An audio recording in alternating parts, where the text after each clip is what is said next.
Hello guys and welcome to Party Escape. I'm Ada and today I will do an unboxing of the Razer Deathstalker gaming keyboard.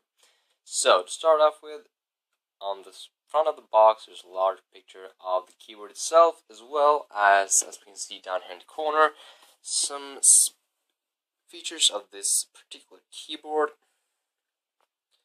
See if we can get a focus here. Alright, so fully programmable slim chiclet keycaps.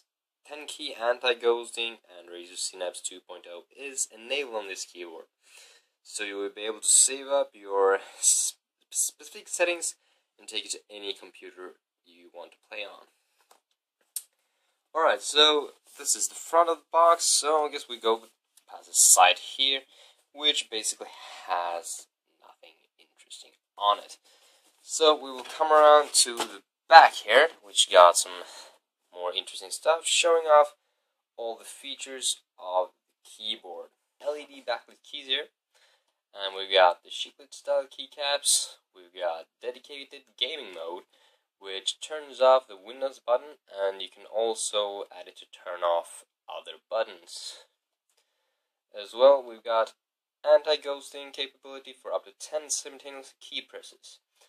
Fully programmable keys with on-the-fly macro recording, so you can program any key on the keyboard to do exactly what you want it to do. Then let's have a look at the top of the box. We'll have a look here. Just Razer Synapse 2.0 enabled, these system requirements there, and it's a keyboard with Nordic layout, which means that it will look a bit different than the English version. And then we got to look at the bottom, which hasn't got that much on it. It just again shows off the features of the keyboard, which in this case is 1000 Hz ultra spooling, on-the-fly Mac recording, backlit illumination, gaming mode, and anti-ghosting. So then we'll just have a look at opening the box. So it's just on the side here, just pull this out, just like this, and there's just standard cardboard box, I guess. So just pull it out, and the box has got a Razer logo on it, which is quite big actually. So have a look at this standard cardboard box with only a Razer logo on it. And for gamers by gamers, and then nothing. So we shall open this up, just like this, and we are presented with this. Alright, so this is some standard soft, like, packing material, I guess, and some cardboard for the cable. So then we're just gonna pull this up actually out of here, and have a look at what else comes in the box. And that is actually this, and then the box is empty. So I'm gonna get rid of the box here, and we're gonna have a look at what we get here. So basically what we get is we get the standard welcome to Team Razer thing here, and then we have Razer Synapse 2.0 information, I guess, something like that. Razer Deathstalker quick start guide and a master guide, as well as some stickers. However, I'm not really sure why you would need to use a guide to install your keyboard, but the Synapse instructions might be useful. Alright, so we're going on to unveiling the keyboard now. So I'm just pulling out this tape, trying to make it not close again, and then we will pull out the keyboard right here. So this is how the keyboard looks like. It's completely black basically, except for this area down here, which has a honeycomb texture to it. Looks really cool, and it's very shiny. I'm guessing it's probably going to be a fingerprint magnet. If you do not like those types of things, be careful about touching this shiny area here.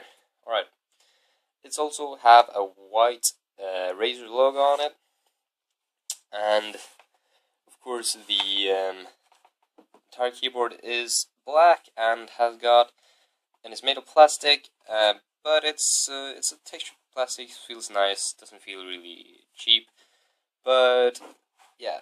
Alright, the keys, they feel pretty good, feel solid, and they look pretty nice. I do believe, however, these will actually be quite attracted to the fingerprint as well. Alright, so we'll have a look at the layout a bit first. So down here you have got a function key, which you hold down, as well as up in the top here at the F keys here. You've got F9, you got your macro key, then you got your gaming mode, and then you got the brightness settings. As well, you have also got a play, pause, and then skip songs buttons right here for your media keys, as well as you got sound controls over at the F1 to F3 buttons.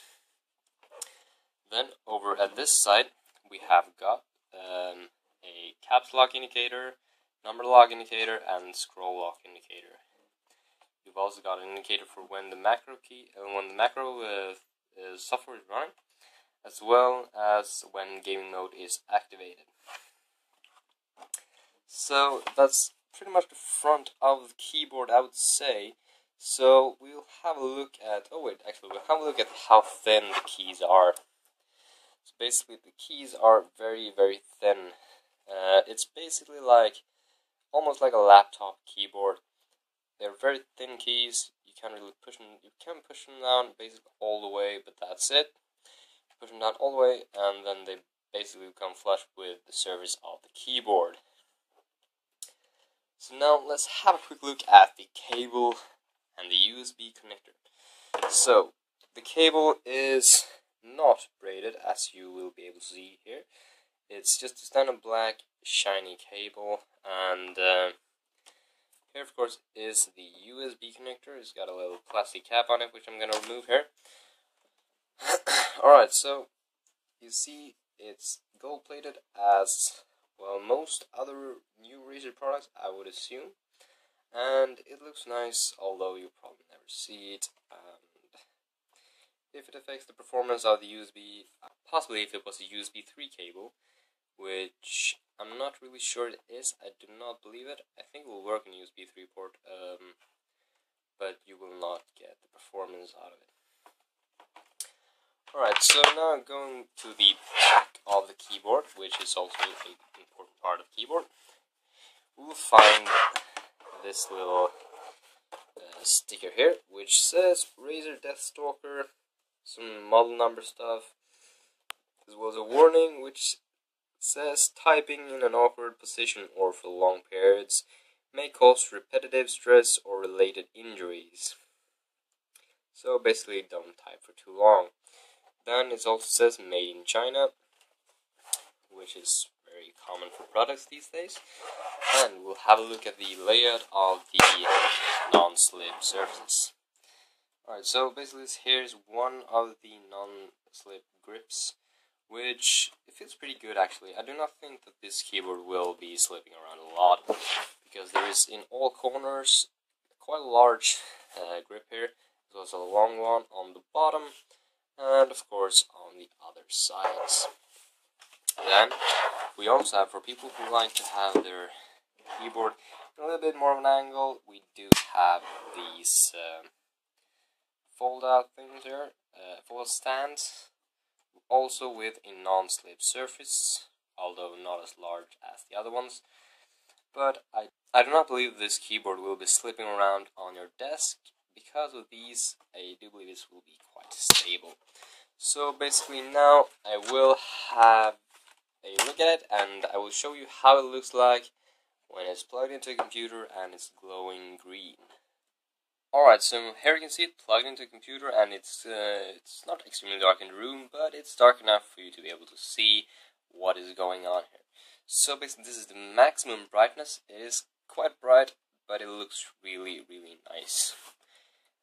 However, I would say that the brightness is not entirely even across the keyboard. For instance, some keys have a little bit of weird stuff going on the edges of the letters, especially the Enter key, I would say, as well as some of the other label keys.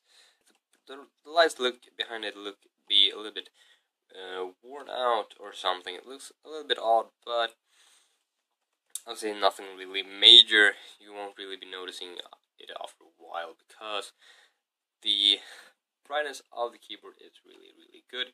It's not too bright, but you can actually see it is glowing fairly nice, and the color is also very nice. Now, this keyboard has a few different brightness levels, and if you press down the function key as well as the F11 key, you will be changing the brightness level of it. So you can see here, this can be turned off, as well as you can increase the brightness level as you go along. So you can decide yourself how bright you want the keyboard to be. As well, with the help of the Razer Synapse software, you can actually choose the keyboard to do some pulsating or similar things like that. The pulsating looked a bit weird. It completely turns off the backlights of the keyboard, which makes it look a little bit choppy when it's activated. But it's still a nice feature to be able to have if you like it. Except for that, there's not really much more to cover.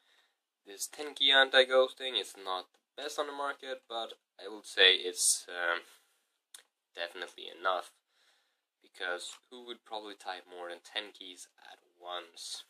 So yeah, that's about it from this unboxing. I hope you liked it. The keyboard seems really good. It's not really as expensive as the it's about half the price, here in Sweden anyway, of the Razer Deathstalker Ultimate, which has got the touchpad here on the right side instead of the standard number pad. Otherwise, the keyboards are quite similar in both layout, design, and as well as the keys are probably going to be identical. So yeah, that's the unboxing of the Razer Deathstalker. So I hope you enjoyed the video. Thanks for watching, and please leave a like and a comment, and subscribe if you want to see more unboxings or other videos.